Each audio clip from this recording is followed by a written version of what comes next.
Next generation TV நேயர்களுக்கு astro KS ஐயங்காரின் பரிவான நமஸ்காரங்கள். வார பலன் 29/4/2024 5/5/2024 வரலும் உண்டான வாரத்திற்கு மேஷம் முதல் மீனம் வரை என்னென்ன பலன்கள்னு பார்ப்போம். முதல்ல இந்த வாரத்தில் இருக்கக்கூடிய கோல்சாரம் என்ன, இந்த வாரத்தில் வரக்கூடிய விசேஷ நாட்கள் என்ன, இந்த வாரத்தில் எந்தெந்த ராசிக்காரர்களுக்கு சந்திராஷ்டமம், இது வழியாக பார்க்கலாம்.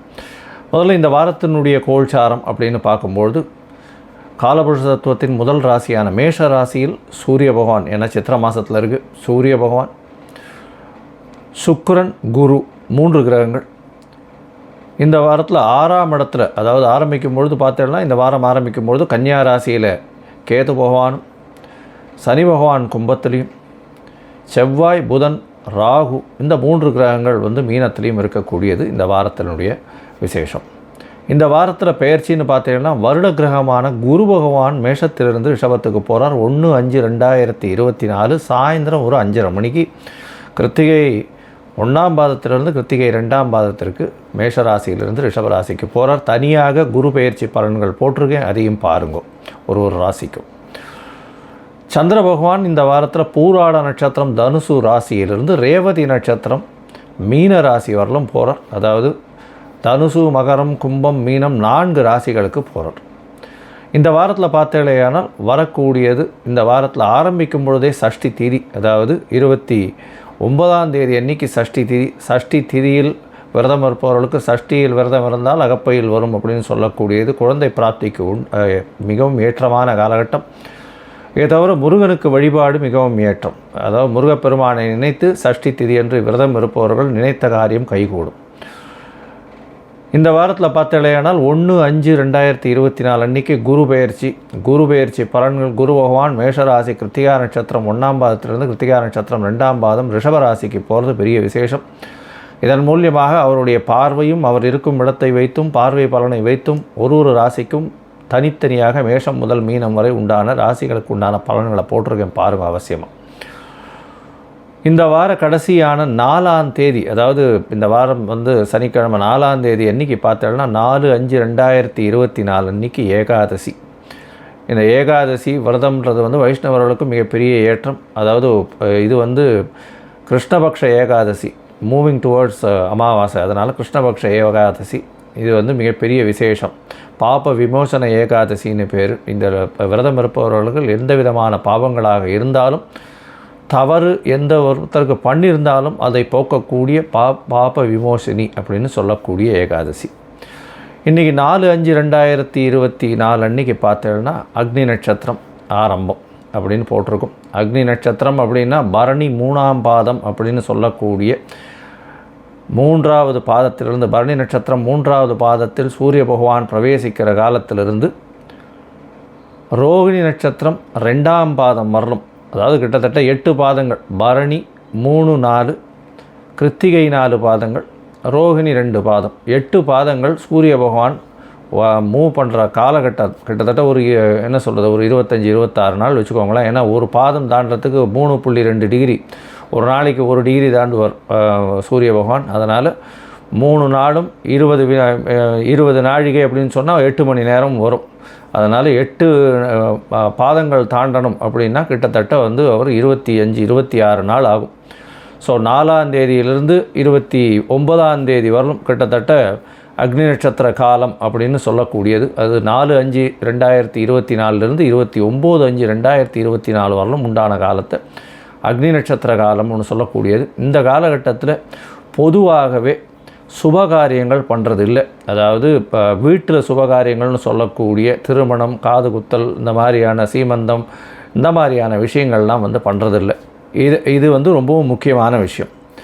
இந்த வாரத்தில் எந்தெந்த ராசிக்காரர்களுக்கு சந்திராஷ்டமம்னு பார்த்தா ரிஷபம், மிதுனம், கடகம், சிம்மம் இந்த 4 ராசிக்காரர்களுக்கும் சந்திராஷ்டமம் வருது. சந்திராஷ்டமம்னா உங்களுடைய ராசிக்கு 8ஆம் இடத்துல சந்திர பகவான் மறைந்திருக்கக்கூடிய காலகட்டத்தை சந்திராஷ்டமம்னு சொல்கிறோம். சந்திர பகவான் மதிகாரகன், மறைந்திருக்கக்கூடிய காலத்தில் மதி மயங்கக்கூடும், தவறான முடிவுகள் எடுக்கக்கூடிய வாய்ப்புகள் உண்டு. அதனால் முடிஞ்ச வரலும் புதிய முயற்சிகளில் ஈடுபட வேண்டாம். வெளியூர் வெளிமாநிலம் பிரயாணம் வேண்டாம். ஒருவேளை நீங்கள் பண்ண வேண்டிய கட்டாயத்தில் இருந்ததே ஆனால் சந்திர பகவானுக்கு உண்டான எளிய பரிகாரம்னு சொல்லக்கூடிய பால் அதாவது பால் இல்லைன்னா நீர் மோர் இதெல்லாம் வந்து தானம் கொடுங்க. ஏன்னா இப்போ வெய்ய காலம் வேறு, நீர் மோர்லாம் வந்து கொடுத்தலையானால் வழிபோக்கர்களுக்கு சந்திராஷ்டமத்தின் தாக்கம் நிச்சயமாக குறையும்.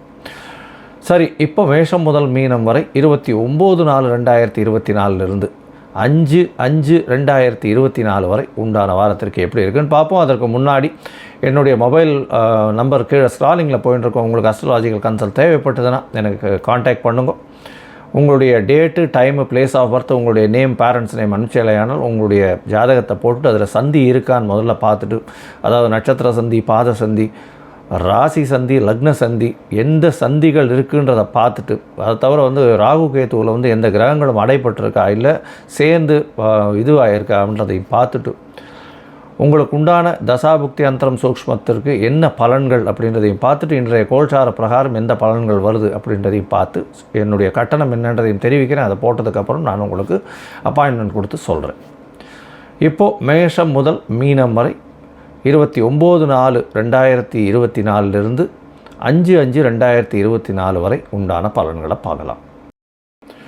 ரிஷபம், கிருத்திகை, ரோகிணி, மிருகசீரிஷம் இந்த 3 நட்சத்திரம் 9 பாதங்களை கொண்ட ராசி. ராசி அதிபதி சொல்லக்கூடியவர் சுக்கிர பகவான். உங்களுடைய ராசிக்கு 12ஆம் இடத்துல இந்த வாரத்தில் சஞ்சரிக்கிறார். இந்த வாரம் பார்த்தேனால் உங்களுடைய ராசிக்கு 12ஆம் இடத்துல 3 கிரகங்கள் இருக்கக்கூடிய காலகட்டமாக இருக்குது. 11ஆம் இடமும் 3 கிரகங்கள் இருக்குது. இதன் மூலியமாக உங்களுடைய செலவுகள் மிகவும் சுப செலவுகளாக இருக்கக்கூடிய காலகட்டம். ஏன்னா சுக்கிரன், குரு 2 பேருமே வந்து 12ஆம் இடத்துல இருக்கார். 12ஆம் இடத்துல இருக்கிறதுனால கணவன் மனைவியினுடைய ஒற்றுமை நல்லபடியாக இருக்கும். 7ஆம் அதிபதி 11ஆம் இடத்துல இருக்கிறதுனால பார்ட்னர்ஷிப் பிஸ்னஸில் பெரிய ஏற்றம் கிடைக்கக்கூடிய காலகட்டமாக இருக்கும். உடல் நலத்தில் நல்ல ஒரு ஏற்றம் இருக்கக்கூடிய காலகட்டம். உங்களுடைய ராசிக்கு 1ஆம் தேதி அன்னைக்கு 1/5/2024 அன்னைக்கு குரு பகவானும் வந்துடுறார். உங்களுடைய ராசியின் 8ஆம் அதிபதினு சொல்லக்கூடியவர், 11ஆம் அதிபதினு சொல்லக்கூடியவர் உங்களுடைய ராசியிலே வர்றது பெரிய ஏற்றம். வீட்டை விட்டு வெளியில் போய் வெளிநாடு, வெளியூர், வெளிமாநிலம் செல்லக்கூடிய பாக்கியம் நிச்சயமாக உண்டு. ராசிக்கு 5ஆம் இடத்தை பார்க்குறதும் ஒரு பெரிய ஏற்றம். உங்களுடைய அதாவது பெரிய மாற்றங்கள் நிகழக்கூடிய வாய்ப்புகள் நிச்சயமாக உண்டு. குரு பகவானுடைய மாற்றத்தினால பெரிய ஏற்றம் கிடைக்கக்கூடிய காலகட்டம். குரு பயிற்சி பலன்கள் தனியாக போட்டிருக்கேன், அவசியமாக பாருங்கள். உங்களுடைய ராசிக்கு பார்த்தலையானால் 12ஆம் இடத்துல சுக்கிர பகவான், ராசிநாதன் 12ஆம் இடத்துல போகிறதுனால ஒரு நல்ல பெரிய ஏற்றம் இருக்கும். குரு அதாவது சுக்கிர பகவானுக்கு 12ஆம் இடம் மறைவு ஸ்தானம் கிடையாதுன்னு ஜோதிட சாஸ்திரம் சொல்கிறது. இதன் மூலியமாக பெரிய ஏற்றம் இருக்கும். கணவன் மனைவியிடையே நல்ல ஒரு ஏற்றம் கிடைக்கக்கூடிய காலகட்டம். புதிய வேலை கிடைக்கும். வேலையின் மூலியமாக வெளியூர், வெளிமாநிலம், வெளிநாடு செல்லக்கூடிய பாக்கியம் உண்டு. வெளிநாட்டிலிருந்து நல்ல சுப செய்தி வரக்கூடிய வாய்ப்புகள் நிச்சயமாக உண்டு. அதை தவிர இப்போ உங்களுடைய ராசியில் இருக்கக்கூடிய இந்த கலைத்துறையில் இருக்கிறவர்களுக்கு பெரிய ஏற்றம் கிடைக்கக்கூடிய காலகட்டம். கலைத்துறையில் வந்து அதுவும் லைட்மேன், கேமராமேன் இவாளுக்கெல்லாம் பெரிய ஏற்றம் இருக்கும். இதை தவிர பார்த்தலையானால் ஆர்ட் டைரக்டர்ஸுக்கு பெரிய ஏற்றம் இருக்கக்கூடிய காலகட்டம். பால் 12 தொழிலில் இருக்கிறவாளுக்கு பெரிய ஏற்றம் இருக்கக்கூடிய காலகட்டம். பால் வந்து இந்த மாற்று, அதாவது பாலோட மிச்சத்தெல்லாம் சேர்த்து இந்த பால், ரோஸ் மில்க் இந்த மாதிரியான விஷயங்கள் கொடுக்குறார் இல்லையா, குளிர்பானங்கள் குடிக்கிறார் இல்லையா, அது வந்து பெரிய ஏற்றத்தை கிடைக்கக்கூடிய காலகட்டமாக இந்த வாரம் அமைப்போகிறது. இந்த வாரத்தில் பார்த்தீங்கன்னா உங்களுடைய ராசிக்கு 11ஆம் இடம் அதிகமாக செவ்வாய், புதன் மற்றும் ராகு 3 கிரகங்கள் இருக்கக்கூடிய காலகட்டம். இதனால் என்ன அப்படின்னா 12ஆம் அதிபதி 12க்கு 12ல் போகிறதுனால இதன் மூலியமாக உங்களுடைய செலவுகள் கட்டுப்பாட்டில் இருக்கும். நீங்கள் என்ன இதுவாக இருந்தாலும் செலவுகள் ரொம்ப கண்ட்ரோல்டாக இருக்கக்கூடிய காலகட்டமாக இந்த வாரம் அமைய போகிறது. உங்களுடைய ராசிக்கு 10ஆம் இடத்துல சனி பகவான் ஆட்சி பெற்று போயிருக்கிறது, மூல திரிகோணத்தில் இருக்கிறது பெரிய ஏற்றம். உங்களுடைய வேலையில் பார்த்தீங்கன்னா, தொழிலில் பார்த்தீங்கன்னா பெரிய ஏற்றம் கிடைக்கக்கூடிய காலகட்டமாக இருக்குது. அதன் மூலியமாக உங்களுடைய சொந்த தொழில் பண்ணிட்டு இருந்தீங்கன்னா அதில் பார்த்தீங்கன்னா உங்களுடைய தொழிலில் வந்து உங்களுக்கு கீழே வேலை செய்கிறவங்க மூலியமாக சிறு சிறு பிரச்சனைகள் வரும். இருந்தாலும் அதை நீங்கள் ஈஸியாக சமாளிக்கக்கூடிய வாய்ப்புகள் உண்டு.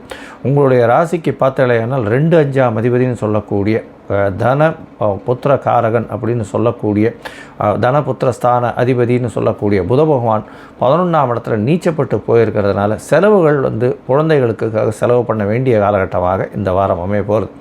பணவரவிற்கு பஞ்சம் இருக்காது. ஏன்னா தனக்காரகன்னு சொல்லக்கூடிய குரு பகவானே உங்களுடைய ராசியில் உட்கார்றது பெரிய விசேஷம். இந்த வாரம் 29/4/2024 5/5/2024 வரலும் அதிவேகமாக செல்லக்கூடிய சந்திர பகவான் உங்களுடைய ராசிக்கு 8ஆம் இடத்துல இந்த வாரத்தை ஆரம்பிக்கிறார். 30ஆம் தேதி காலத்தால் ஒரு 8:30 மணி வரலும் இருக்கக்கூடிய சந்திர பகவான் சந்திராஷ்டம காலகட்டமாக இருக்க போகிறது. புதிய முயற்சிகள் வேண்டாம். அதை தவிர வந்து யாருக்கும் ஜாமீன் கையெழுத்து போடாதீங்க. தேவையில்லாத வார்த்தைகளை லூஸ் டாக்ஸ் எதுவும் விடாதீங்க. இந்த காசிப்பிங் பண்ணுறது அந்த மாதிரியான விஷயங்கள் தேவையில்லாமல் பண்ணாதீங்க, நல்லதில்லை. உங்களுடைய ராசிக்கு 10ஆம் இடத்துல வந்து, அதாவது 9ஆம் இடத்துல சந்திர பகவான் போகிறார். 2ஆம் தேதி அன்னைக்கு ஒரு 11-12 மணி வரலும் கார்த்தால இருக்கக்கூடிய காலகட்டம். இதன் மூலியமாக 9ஆம் இடத்துல சந்திர பகவான் 3ஆம் அதிபதி 9ஆம் இடத்துல போய் இருக்கிறதன் மூலியமாக முயற்சிகள் மிகவும் அதிகமாக இருக்கக்கூடிய காலகட்டம். தந்தையின் உடல்நிலையில் நல்ல ஒரு ஏற்றம் கிடைக்கக்கூடிய காலகட்டம். உங்களுக்கு பெற்றோர்களின் ஆசீர்வாதத்தின் மூலியமாக வெளியூர் வெளிமாநிலம் போகக்கூடிய வாய்ப்புகள் நிச்சயமாக உண்டு. உங்களுடைய ராசிக்கு 10ஆம் இடத்துல சந்திர பகவான் போகிறார். அதாவது 10ஆம் இடத்துல 4ஆம் தேதி அன்னைக்கு மதியம் ஒரு 3:30 மணி வரலும் அங்கே இருக்க சந்திர பகவான். இதன் மூலியமாக உங்களுடைய ராசிக்கு சனி சந்திரன் சேர்க்கை ஏற்படுறது புனர்ப்பு யோகம்னு சொல்லக்கூடியது. அதாவது தொழிலில் ஒரு சிறு முயற்சிகளை மேற்கொண்டு அதன் மூலியமாக வெற்றி பெறக்கூடிய வாய்ப்புகள் மிகவும் அதிகம். இருந்தாலும் புனர்ப்பு யோகம் அமைகிறதுனால சிறு சிறு தடங்கள் அதற்கு பிறகு ஒரு வெற்றி இலக்கை அடையக்கூடிய வாய்ப்புகள் நிச்சயமாக இருக்கும். தாயின் உடல்நிலையில் சற்று கவனம் தேவை. அதை தவிர உங்களுடைய ராசிக்கு 11ஆம் இடத்துல சந்திர பகவான் போகிறார். 4 கிரகங்களோடு சேர்ந்து, அதாவது 3 கிரகங்களோடு சேர்ந்து இருக்கக்கூடிய காலகட்டம். 6ஆம் தேதி அன்றைக்கி வரலும், 6ஆம் தேதி மாலை ஒரு 5 மணி வரலும் இருக்கக்கூடிய காலகட்டமாக அமைய போகிறது. 11ஆம் இடம் வலுப்பெற்று போய் இருக்கக்கூடிய காலகட்டமாக இருக்குது. சந்திர மங்கள யோகம் அமையிறது. இதன் மூலியமாக பார்த்தோம்னா புதுசாக வீடு மனை வாகனம் வாங்கக்கூடிய பாக்கியம், வீட்டை விற்று அதன் மூலியமாக பொருள் வரக்கூடிய பாக்கியம், அதன் மூலியமாக அதிக லாபம் வரக்கூடிய காலகட்டமாக அமைய போகிறது. பொதுவாகவே இந்த வாரம் பார்த்தோம்னா இந்த ரிஷபராசிக்காரர்களுக்கு நல்ல ஏற்றமான காலமாக இருக்குது. நீங்கள் அருகில் இருக்கக்கூடிய ஆஞ்சநேயரை போய் வழிபட்டு வாங்க. குரு பெயர்ச்சியில் குரு பகவானுக்கு போய் உங்களால் முடிஞ்ச, அதாவது நெய் விளக்கு போட்டு வாங்க. நல்ல ஒரு ஏற்றமும் மாற்றமும் இந்த வாரமும் உங்களுக்கு வரும்.